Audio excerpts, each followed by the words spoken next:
റാഷിദ, ഈ ചർച്ച കാണുന്ന മുഴുവൻ മനുഷ്യർക്കും, മലയാള മനോരമ ചാനലിൻ്റെ പ്രേക്ഷകരായിട്ടുള്ള മുഴുവൻ മനുഷ്യർക്കും, അതിൽ മാർക്സിസ്റ്റ് പാർട്ടിക്കാരടക്കമുള്ള ആളുകൾ, ആ, അത്ര സാമാന്യബോധം നഷ്ടപ്പെടാത്ത സകല മാർക്സിസ്റ്റ് പാർട്ടിക്കാർക്കും ഈ കാര്യം മനസ്സിലായിട്ടുണ്ട്. മുഖ്യമന്ത്രി ഓടിയതാണ്. ഇപ്പോൾ അരുൺകുമാർ പറഞ്ഞത് പ്രകാരമാണെങ്കിൽ മുഖ്യമന്ത്രി സംവാദത്തിന് തയ്യാറാണെന്ന് പറഞ്ഞിട്ടില്ലല്ലോ, അല്ലെങ്കിൽ ഈ പറഞ്ഞ ഫേസ്ബുക്ക് സംവാദമാണ് ഉദ്ദേശിച്ചത് എന്നൊക്കെ ഇപ്പം പറഞ്ഞാൽ പോരാ. മുഖ്യമന്ത്രിക്ക് 10-12 ഉപദേശകരുണ്ടല്ലോ. ഇനി മുഖ്യമന്ത്രി സ്ഥാനത്ത് നിന്ന് മാറിയെങ്കിലും PRD ഉൾപ്പെടെ സകല സർക്കാർ സംവിധാനങ്ങളും മുഖ്യമന്ത്രി പിണറായി വിജയൻ ഉപയോഗിക്കുന്നുമുണ്ട്. ഇനി ഈ ഉപദേശകരൊക്കെ അതിന് പറ്റിയ കഴിവില്ലാത്തവരാണെങ്കിൽ അത് വിട്. നിങ്ങൾ ഈ എഴുതി കൊടുക്കണ കുറേ ആളുകളുണ്ടല്ലോ, ഈ തുണ്ട് കടലാസ് എഴുതി കൊടുക്കുക നോക്കി വായിക്കാൻ വേണ്ടി, അതിലെങ്കിലും പറഞ്ഞുകൂടായിരുന്നോ? അതിനുശേഷം ഫേസ്ബുക്കിലൂടെയുള്ള സംവാദത്തിന്, യുദ്ധത്തിന് ക്ഷണിക്കുന്നത്. ഫേസ്ബുക്കിൽ അദ്ദേഹം അതിനുശേഷം പോസ്റ്റ് ഇട്ടല്ലോ, ഇല്ലേ? അദ്ദേഹത്തിന് അപ്പോഴെങ്കിലും പറയാമല്ലോ, ഞാൻ ഫേസ്ബുക്കിലുള്ള പരിപാടി മാത്രമേ ഉള്ളൂ, ഞാൻ ഒറ്റയ്ക്ക് തള്ളിയിട്ട് പോകും, ബാക്കിയുള്ളവർ അതിന് മറുപടി പറഞ്ഞോ, വീണ്ടും ഞാനിങ്ങനെ കള്ളം പറഞ്ഞുകൊണ്ട് പോകും, ബാക്കിയുള്ളവർ മറുപടി പറഞ്ഞോ. അങ്ങനെ ലൈവായിട്ട് ഇപ്പോൾ പ്രതിപക്ഷ നേതാവിനെ സംവാദത്തിന് വിളിച്ച് വരാം. സംവാദത്തിന് പ്രതിപക്ഷ നേതാവ് റെഡിയാണെന്ന് പറഞ്ഞു. മുഖ്യമന്ത്രിയും ചലഞ്ച് ഏറ്റെടുത്ത് കഴിഞ്ഞ് 24 മണിക്കൂറായപ്പോഴത്തേനും അദ്ദേഹം പിൻവലിഞ്ഞ് ഓടി. എന്നിട്ട് പറയാം ഫേസ്ബുക്കിലൂടെയാണ് ഞാൻ ഉദ്ദേശിച്ചത് എന്ന്. ഇവിടെ സംവാദത്തിന് തയ്യാറാണെന്നുള്ള അഭിപ്രായത്തിൽ നിന്ന് ഒരു നിമിഷം പോലും പിന്നോട്ട് പോയിട്ടില്ല, ഒരു ഇഞ്ച് പോലും പ്രതിപക്ഷ നേതാവ് പിന്നോട്ട് പോയിട്ടില്ല. മുഖ്യമന്ത്രിയാണ് പിന്നോട്ട് പോയത്.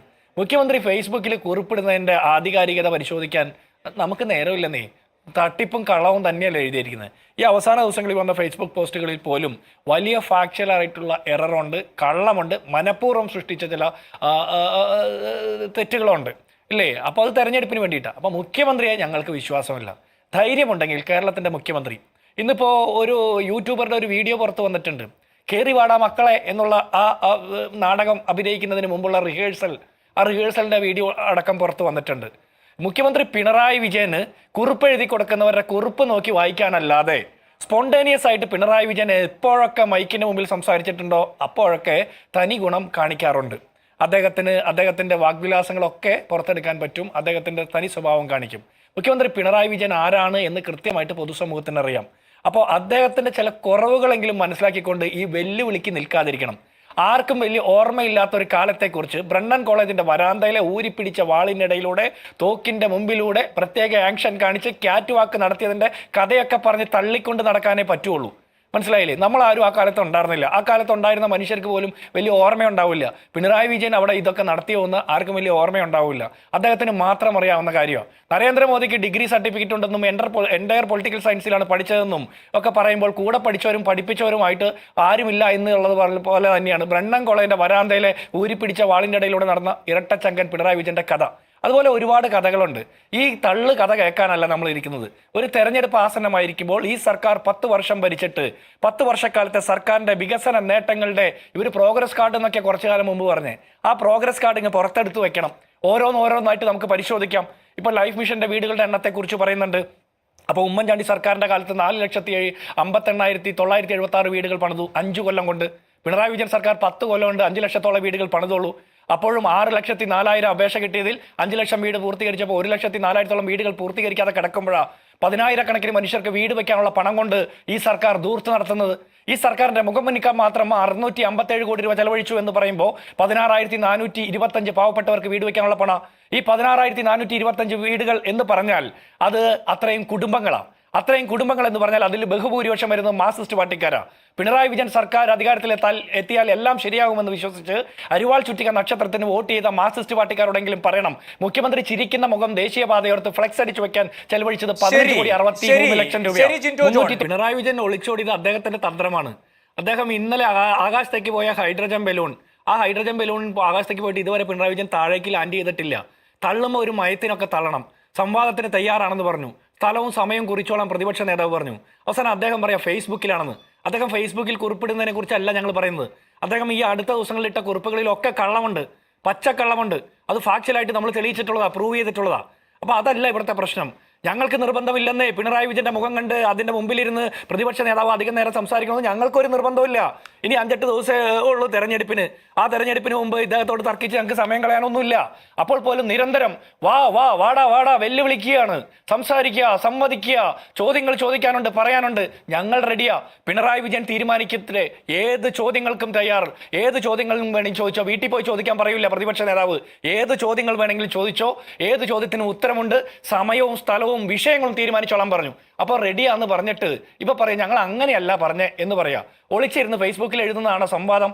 അങ്ങനെയാണെങ്കിൽ ഇവിടെ പലരും, എല്ലാ രാഷ്ട്രീയ പാർട്ടികളും നേതാക്കന്മാരും ഫേസ്ബുക്കിൽ എഴുതുന്നുണ്ട്. അതിൻ്റെയൊക്കെ ഫാക്ട് ചെക്കിംഗ് ഒക്കെ നമ്മൾ നടത്തേണ്ടതാ. രാഷ്ട്രീയ പാർട്ടിയുടെ നേതാക്കന്മാർ പ്രസംഗിക്കുന്നുണ്ട്. പ്രസംഗത്തിൽ എത്രത്തോളം വസ്തുതയുണ്ടെന്നൊക്കെ നമ്മൾ ഈ ദിവസങ്ങളിൽ കാണുന്നുണ്ടല്ലോ. അതാ ഞാൻ പറഞ്ഞത്, ലൈഫ് മിഷന്റെ വീടുകളുടെ എണ്ണം പറഞ്ഞതിനെ കുറിച്ചിട്ട്, അല്ലെങ്കിൽ അങ്ങനെ ഓരോ കാര്യങ്ങളും. ഇപ്പൊ 4000 വീട് ഉമ്മൻചാണ്ടി പണിതുള്ളൂ എന്നുള്ള കള്ളം പൊളിച്ചടക്കപ്പെട്ടില്ലേ. അപ്പൊ ഇവര് പറയുന്ന കള്ളങ്ങൾ നമ്മൾ കുറെ നേരം കഴിഞ്ഞാൽ മനസ്സിലായില്ലേ.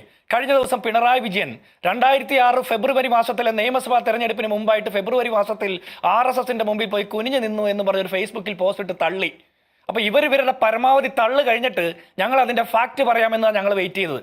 അവസാനം അതിന്റെ രേഖകൾ പുറത്തു വന്നപ്പോൾ 2006 ഡിസംബർ 31 നടന്ന സംവാദ പരിപാടിയായിരുന്നു അത് എന്നുള്ള കാര്യത്തിൽ വ്യക്തത വന്നു. ആ തള്ളു നിർത്തി ഇവർ ഓടി രക്ഷപ്പെട്ടു.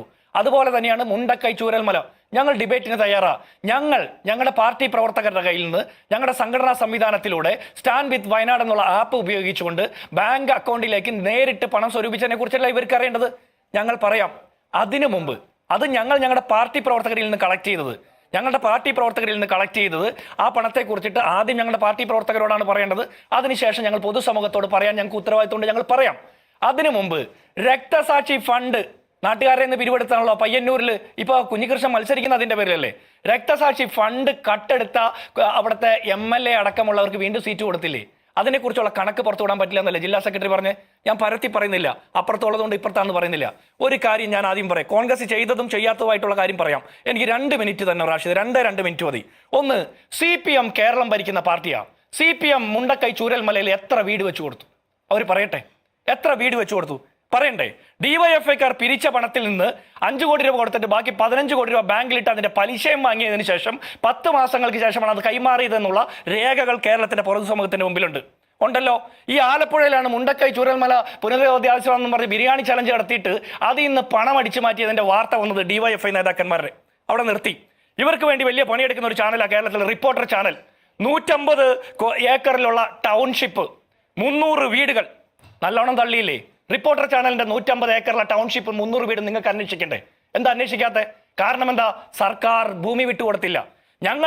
ഞങ്ങൾക്ക് അവിടെ ഭൂമി ഏറ്റെടുക്കാൻ പ്രയാസമുണ്ട്. ഇടുക്കി, വയനാട് പോലെയുള്ള ജില്ലകളിൽ അങ്ങനെ ചില പ്രയാസങ്ങളുണ്ട്. നിയമപരമായും മറ്റേപാട് ഉള്ള പാരിസ്ഥിതികമായിട്ടും ഒക്കെ ഒരുപാട് പ്രയാസങ്ങളുള്ള സ്ഥലമായതുകൊണ്ട് സർക്കാർ ഭൂമി തന്നാൽ വീട് വയ്ക്കാം എന്നുള്ള ഓഫർ കൊടുത്തു. ശരിക്കും ഞങ്ങൾ ചെയ്യേണ്ടിയിരുന്നത് ഇവരെ പോലെ ഞങ്ങൾ കളക്ട് ചെയ്യുന്ന എത്ര പണമാണോ അത് സർക്കാരിലേക്ക് ഏൽപ്പിച്ചിട്ട് അന്ന് മുതൽ ഇവരെ കുറ്റം പറയണമായിരുന്നു.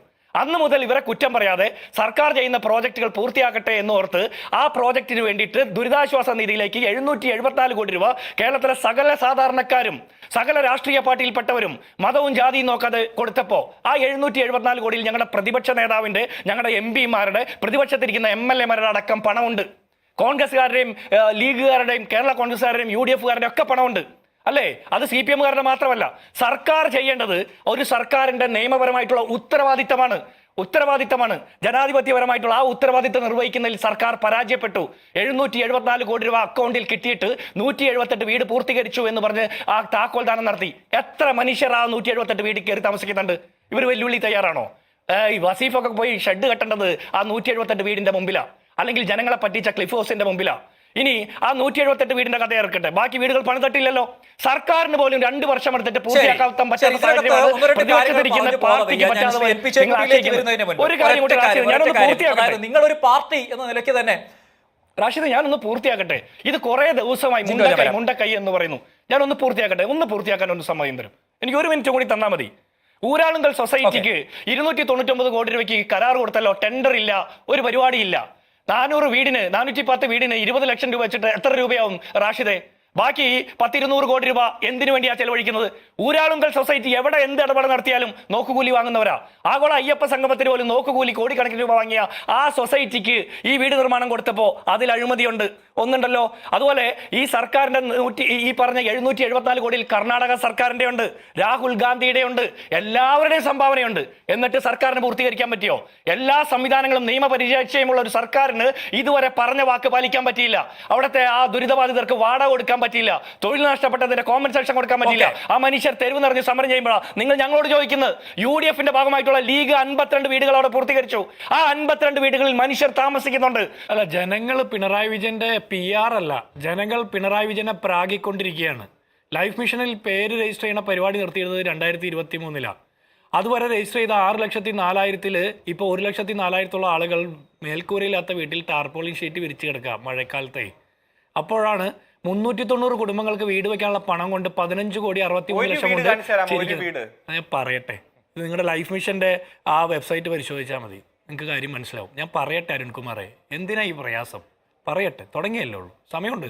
അവസാനം അലമ്പുണ്ടാക്കിയാൽ പോരെ, ആദ്യമേ അലമ്പുണ്ടാക്കണ്ട.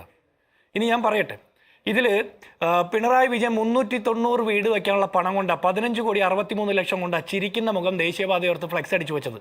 മുഖ്യമന്ത്രി ചിരിക്കുകയോ തമാശ കളിക്കുകയോ കോമഡി നടത്തിയോ അല്ലെങ്കിൽ നാടകം കളിക്കുകയോ എന്തുപോലും ചെയ്തോ, പാവപ്പെട്ടവന് വീട് വയ്ക്കാനുള്ള പണം കൊണ്ടല്ല പരിപാടി നടത്തേണ്ടത്. ഇപ്പോൾ PR ആണ് അത്രേ. സകല മനുഷ്യരും പറയുന്നുണ്ട് മുഖ്യമന്ത്രി PR ആണെന്ന്. നിങ്ങൾ സമ്മതിച്ചല്ലോ PR ഉണ്ടെന്ന്. ഇനി ഉമ്മൻചാണ്ടി സർക്കാരിൻ്റെ കാലത്ത് വീടുകളുടെ എണ്ണം, ഈ ലൈഫ് മിഷൻ പ്രോജക്റ്റ് തുടങ്ങുന്ന സമയത്ത് ഹൗസിംഗ് കമ്മീഷണർ ഒരു സ്റ്റേറ്റ്മെൻ്റ് ഉണ്ട്, എൻ്റെ കയ്യിലുണ്ട് അതിൻ്റെ രേഖ. ഞാൻ വേണമെങ്കിൽ ഇപ്പോൾ കാണിച്ചു തരണം മനോരമയിലൂടെ.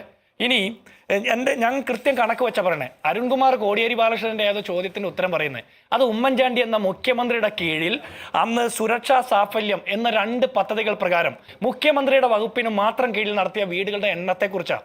4,000. ഞാൻ അരുൺകുമാറിനോട് പറയാൻ പോകുന്ന ഉത്തരം KT ജലീൽ എന്ന മന്ത്രി 2017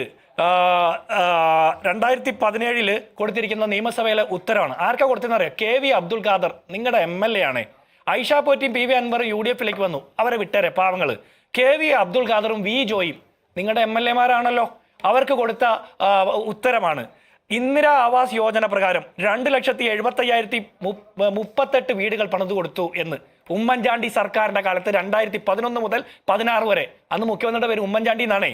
ഇനി അടുത്ത് SC/ST ഡിപ്പാർട്ട്മെന്റുകളുടെ കീഴിലായിട്ട് SC ഡിപ്പാർട്ട്മെന്റിന്റെ കീഴിൽ 24,887 വീടും ST ഡിപ്പാർട്ട്മെന്റിന്റെ കീഴിൽ 17,588 വീടും പൂർത്തീകരിച്ചു എന്ന് കേരളത്തിന്റെ നിയമസഭയുടെ മുമ്പിൽ രേഖകൾ വെച്ചത് AK ബാലനാണ്, അന്നത്തെ പട്ടികജാതി പട്ടികവർഗ വകുപ്പ് മന്ത്രി.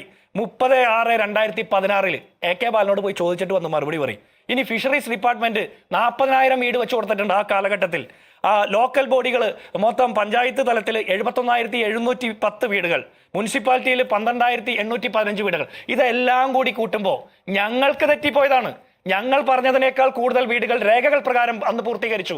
ഇത് മാത്രമല്ല, അന്ന് പണി പൂർത്തീകരിക്കാതെ പകുതി എത്തിയ വീടുകൾ പോലും ലൈഫ് മിഷന്റെ ലിസ്റ്റിൽപ്പെടുത്തിയിരുന്നു. നിങ്ങൾ ഓർക്കണം, അങ്ങനെ നിങ്ങൾ നിയമസഭാ രേഖകൾ പ്രകാരം പുറത്തുവിട്ട കണക്കനുസരിച്ചിട്ട് ഉമ്മൻചാണ്ടി സർക്കാരിന്റെ കാലത്ത് 4,58,976 വീടുകൾ പൂർത്തീകരിച്ചു. നിയമസഭാ രേഖ എൻ്റെ കയ്യിലുണ്ട്. അരുൺകുമാറിന്റെ കയ്യിൽ ഈ രേഖയുണ്ടോ?